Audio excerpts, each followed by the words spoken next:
Cricketer Arafat সানিকে নিয়ে একই বললেন নাসরিন।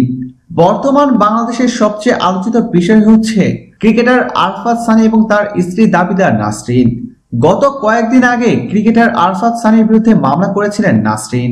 নাসরিন ক্রিকেটার আরাফাত সানিকে তার স্বামী হিসেবে দাবি করলেও আরাফাত সানি এবং তার পরিবার সেটা মানতে নারাজ। তবে যে যাই বলুক না কেন, মামলা যখন হয়েছে তখন এই বিষয়টির সমাধান দিবেন আদালত। আরাফাত সানি সম্পর্কে নাসরিন বলেন, ওর সাথে সম্পর্ক থাকার সময় নিজের মা বাবার আবেগের কথা বুঝতে চাইতাম না আমি। আমার কাছে আমার পুরো পৃথিবীটাই ছিল আরাফাত সানি। নিজের থেকেও আমি ওকে অনেক বেশি ভালোবেসেছিলাম। সে আমাকে যখন যা বলেছে আমি তাই শুনেছি।